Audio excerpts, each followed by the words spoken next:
Hello and welcome to another video in SSD testing for the PS5. I've bench tested many SSDs, most of which were done during the beta phase of the software update. This is one such video. Now, everyone has access to SSD upgrades on the PS5 right now, but I did think it was important that before you watch this video, you know this was recorded on the beta. It won't make any difference to the performance. SSDs work just the same right now as they did when this software update was made available in beta, but I didn't want you guys to watch this and think, oh, this is a little bit out of date. It still works absolutely fine. Let's run the intro.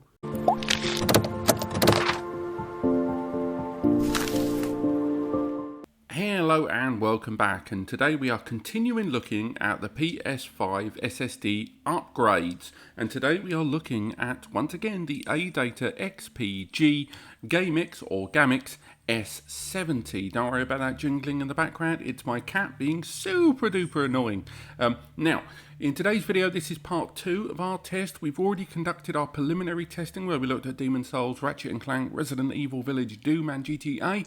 We also looked at the internal PS5 benchmarks and some copy and data back and forth. So, if any of that sounds interesting to you, I strongly recommend that you check out the first part of this series before you continue watching now. But for now, we're going to go on to our second stage testing, where we're looking at Borderlands 3, Star Wars Jedi Fallen Order, In Rays of the Light, Subnautica and Oddworld. So, we've already done the copy over. You guys don't have to wait around for that. And indeed, if we go into the storage area here, go into the M.2 SSD storage, as you can see, we've moved over the data. We even moved over the PS4 data, even though we didn't need to, just for the sake of, just having it all in one place, although it does not impinge the PS5 data there, and all the other games are ready. So let's go straight into our first game, which is Borderlands 3, the PS5 version.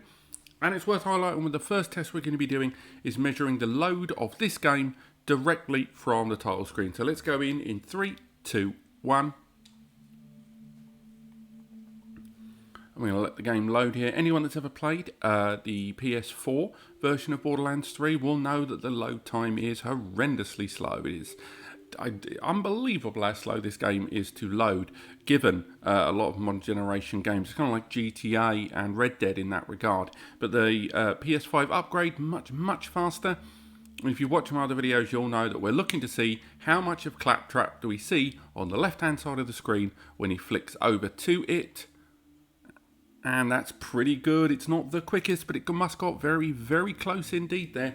And now we're almost at the title screen, where we can then go ahead with the second stage of the testing there. But again, to me, that felt like it was running, if not just as good, then maybe even better than the internal SSD that you guys have seen. So for now, let's make our way into the next part of our testing, where we are loading the save game that takes us straight into the world of Pandora.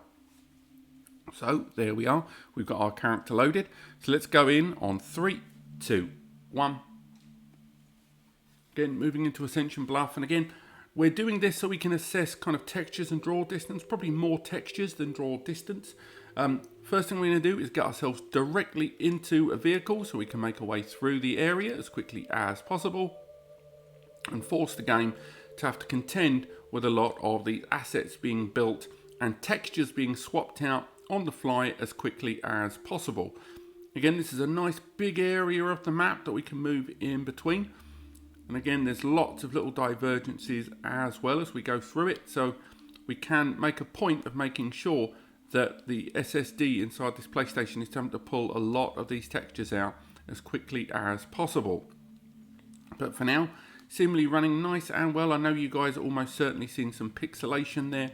Unfortunately, I can't really control with a lot of that pixelation because of the capture card running at a slightly different frames per second than that of the PlayStation there. But for now, I'd say that's absolutely fine, and I think we can make our way onto our next game, which is Jedi Fallen Order. So in Jedi Fallen Order, again, we're not going to be looking at this game as directly loading from the XMB, so we can go down and we can load it straight there. We're not measuring this. There's too many publisher logos, there's internet connectivity with EA servers.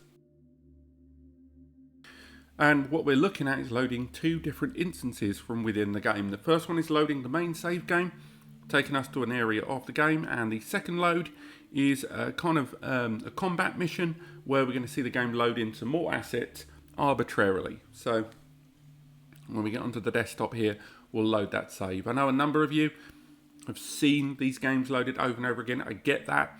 And, you know, why am I using the same games over and over again in these videos? It's because you want to know, one, if an SSD is going to run certain games and we're doing multiple stage testing, but two, because we're going to be comparing these SSDs. So we need to test the same games to know which one runs better or worse than another. I know it's repetitive, think how I feel playing these games over and over, but this is the best way to do it. So for now, let's go ahead and load this save in 3, 2, 1. Again, loading much quicker than the PS4 version, but it's still not the quickest load. This game does a lot of kind of front-end loading, and although the game does generate assets as it plays, it doesn't generate all of them, with a lot of the work being done early doors there. So if we make our way into the next area, again, there's a few enemies there in this corridor that we've talked about and gone through a bunch of times already. We're going to go and make sure we've got the lightsaber up there, just simply so we've got some light there on screen to contend with everything with. And we can go in, there's no T-poses, something some of the lesser SSDs have resulted in. But for now, that seems fine to me. And we can go ahead and kind of just see if the game's going to have any difficulty with a number of these assets as it goes through. And we'll make our way back to the meditation point. And again, this robot here, we don't have to kill him, but I think I will.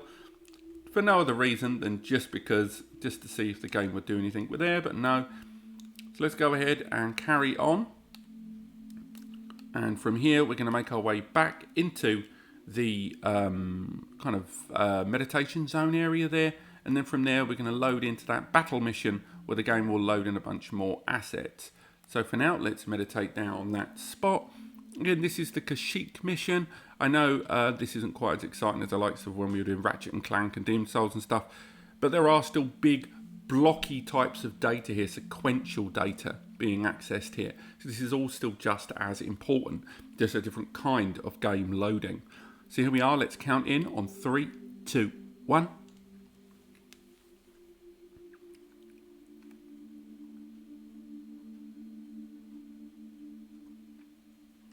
And there we are at the start as all these assets are being loaded in. So again, nice and simple. So we can go ahead and perhaps this time I'll actually focus in on the enemies rather than just waylay them for absolutely no gain whatsoever. Or I could just repeat everything I've done up until this point. Sorry about the clicking there of the controller being very, very close there to the microphone, but again, still loading fine there. No T-poses that we saw previously when the games haven't loaded correctly. The game itself seemingly loading just as well as I would like. But again, this isn't a huge kind of largely decorated area, so a lot of this is easy to kind of get on top of, because like the game is focusing all of those assets on the enemies and the AI and not the background. But I think for now we can say that that's pretty much a success for us there, and we can make our way into our next game, which is In Rays of the Light, an indie title. And we're going for 2 different instances of load activity here, so let's head into In Rays of Light. And again, we're not measuring this game loading from here, so we can go in and load willy-nilly. We're going for a large open area expanse and a kind of closed-in, smaller underground section of the game. This will help us show kind of the asset generation and resolution of textures on this first test, and in the second test there's going to be a greater focus on the close-up textures as they're being swapped out between the low and medium res straight into the high resolution closed textures. So let's go in now, get the game to load to that title screen there for us. And again, our first test is going to be the third save, so let's go in on 3, 2, 1. Nice and quick, good stuff there. We can make our way into the outside world here. And again, this is me holding the running button, but again, it's loaded in those textures. They all look great to me. I didn't feel any lag. There's no drop in frame rate. And again, what we're going to do is make our way through the majority of the assets that have been generated. Now, for those that aren't aware, this game does do a little bit of sneaky kind of hidden resource regathering, where the textures are either being replaced out for lower res ones from a distance, and you can kind of make it out as you go into areas on the right hand side of the screen. The low res textures are hidden in a veil of mist ever so slightly.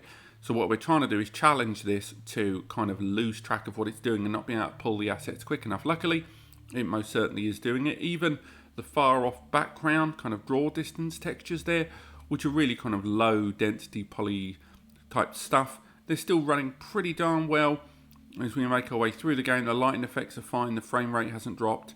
It's all pretty good from here, and I think from here we can go ahead and start making our way into our other save game, which is a far more closed internal area. So let's go ahead and load into that in 3, 2, 1. And we've made it in. Before we go further down that road, we can sort of have a look at this area over here.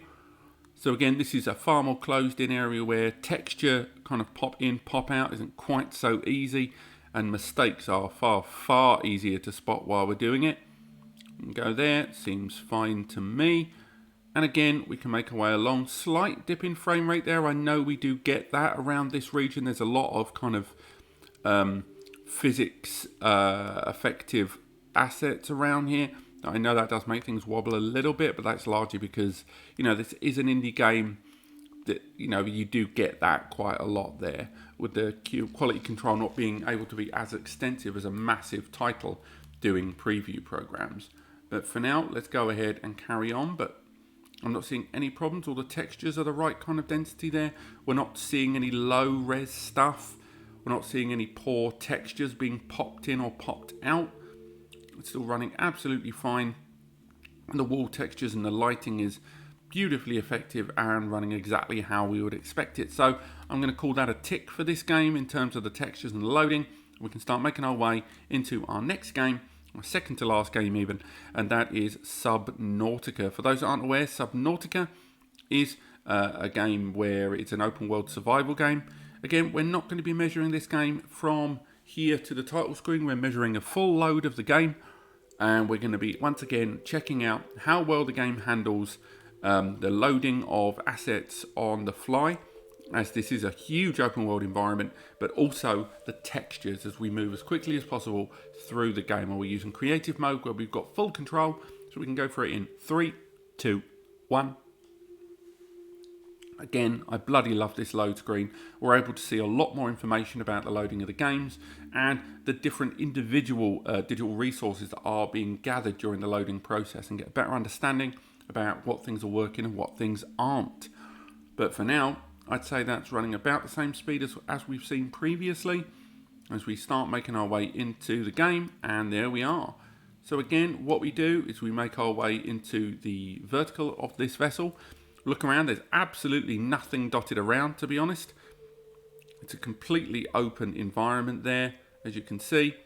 And for now, what we're going to do is use the momentum to garner some speed so we can make our way through this game as quickly as possible and see if the resources, if there's going to be any low texture stuff, is there anything going to have difficulty being produced into the game's assets. So again, whether that's textures, whether that's enemies, whether that's anything on screen, drops in frame rate, anything like that, that's what we're analysing for here as we push through this game as quickly as possible in order to see if the SSD can stay up to our own utility and exploration of this game. But for now, I'm not seeing any problems whatsoever. I'm not seeing any of the low texture stuff. Again, when I've tried this on a non-pro PS4, sometimes some of the floor textures have popped out, something I've never seen in any of the PS5 testing here. And none of the, there's no evidence here that this SSD is having any difficulty keeping up with what we're doing here as we quickly push through the world assets of this game as quickly as we can. But for now, I'm going to call that a success, and we'll make our way onto our final game, which is, of course, Oddworld Soulstorm. So let's go for it there, come out of that game. Close that one, and we'll do our final test of this second test video of the ADATA GAMMIX. So we're just going to load that there. Again, we do have one more test video coming up at the very least for this SSD as we test out more games. While this update is still in beta, I'm going to talk a little bit more about that at the end of the video. But for now, let's test out, I should say, the loading of our save here to see if things keep up just as well with the internal SSD. Again, move the eyes a little bit, why not? And let's go ahead. 3, 2, 1, go.